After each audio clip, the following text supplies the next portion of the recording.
Hey,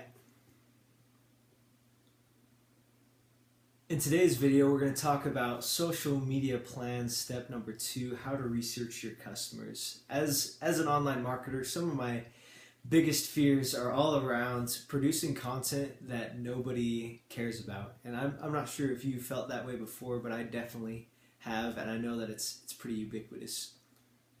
Hey, I'm Bruce. Hey, welcome to step number 2 on building your social media plan.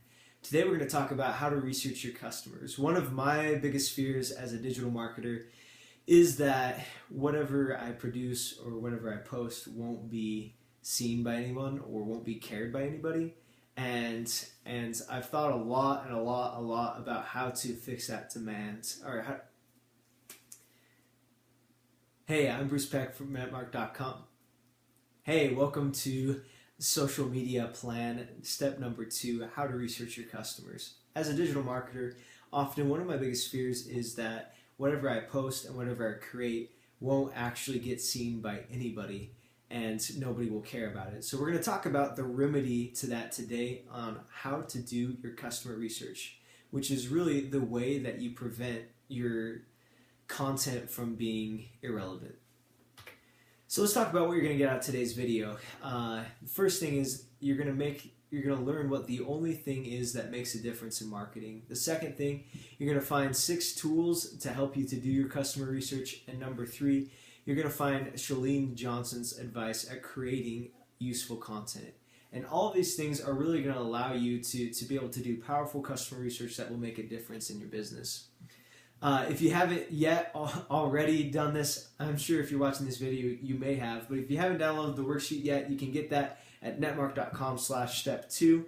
And definitely use that because you can follow along with what we're talking about each day with that worksheet and be able to put out your own social media plan. So let's talk about a little analogy here.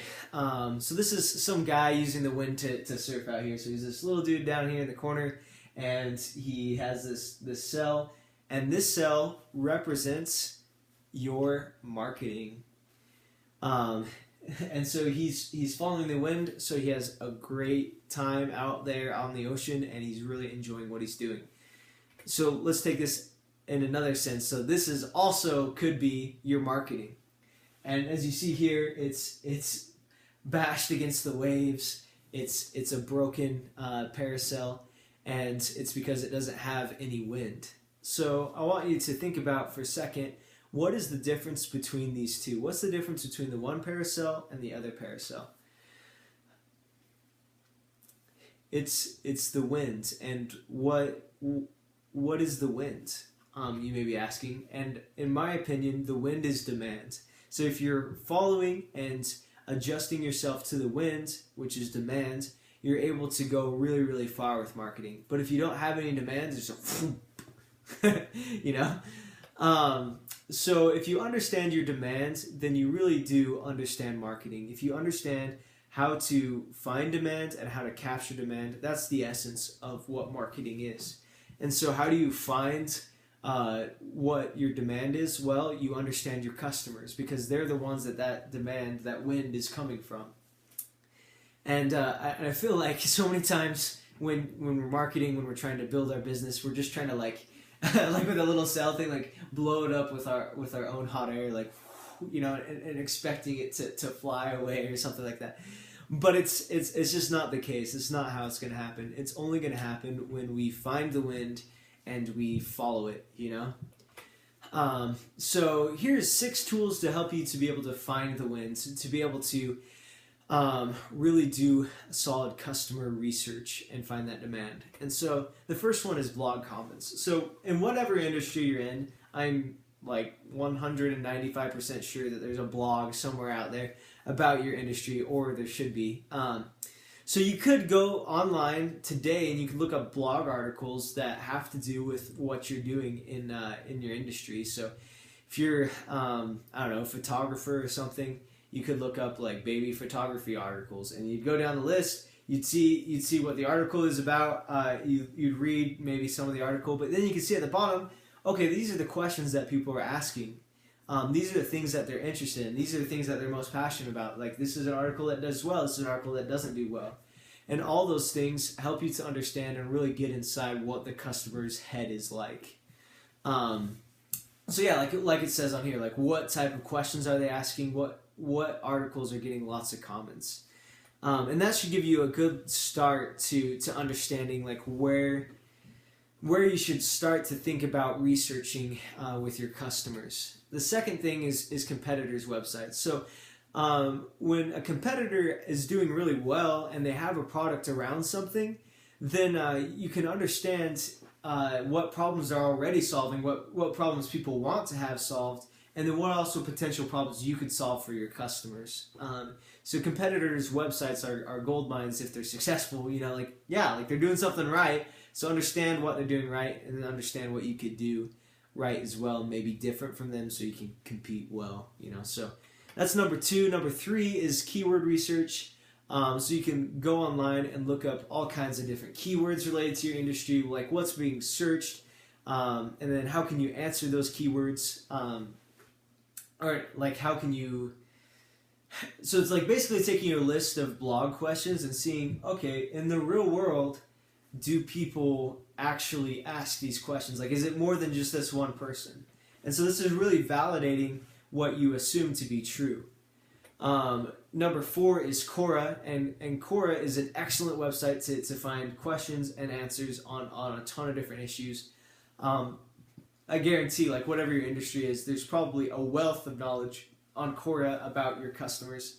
So these are all, so far what we've talked about are all kind of like secondary forms of research, but this is more of a primary source, and primary sources are the best because you can understand like a lot more nuances, and you can understand the data that you want to understand. And so like nobody's standing in between you and understanding the data. So current and past customer interviews. So people that have bought from you in the past make great people to interview, to talk to, and really this should be an obvious way, but it's not done a lot, and you just ask them. And so some good ways of just doing interviews of a lot of people, of current and past customers, of both your product and other similar products, is just go onto Facebook, find a related group to what you're selling, and then just send them a message, say, hey, I was curious if or like, I see that you probably have this problem. I'm trying to understand people like this better. Would you be willing to take a survey? And then sending them the link to the survey. And a great tool for this, for doing surveys, is called Google Forms. And Google Forms is basically like, if you've heard of Qualtrics or something like that, but it's a survey tool that you're able to use like really simply, and just put in a bunch of questions. It'll populate a Google sheet with all the answers, and it'll help you analyze the data from that. So that's an awesome way to do it, whether you're just sending it to random people or whether you're interviewing past customers.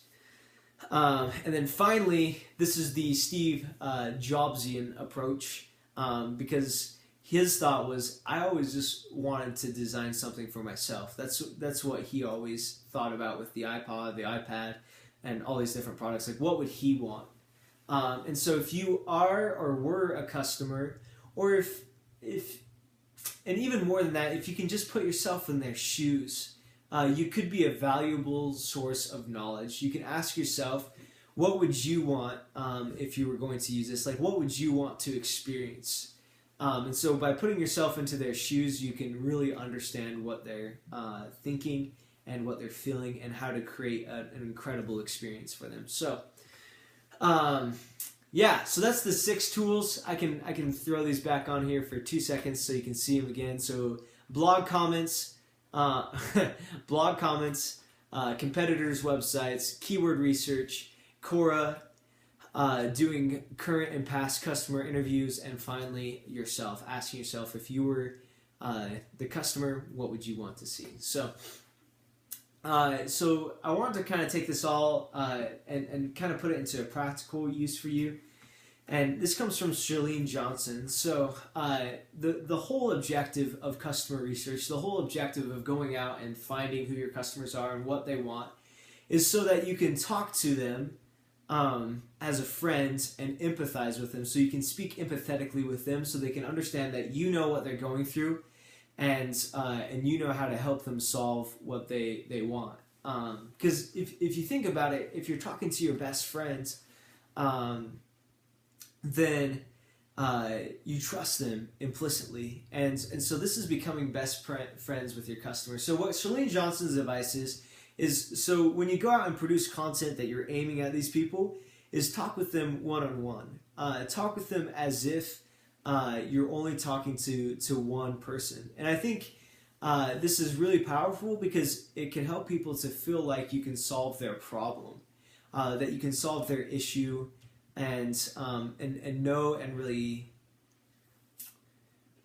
like you're speaking directly to them. And so just talk to one customer at a time when you're producing content. So it's a little slide left over from Periscope. But so tomorrow what we're talking about is step number 3, how to choose which social media platform is right for your business.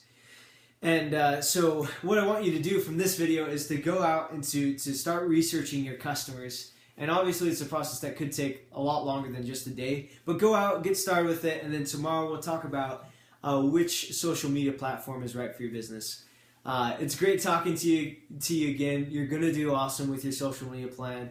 I have a lot of confidence in you. Stick around for that next email, and we'll chat again soon. Thanks.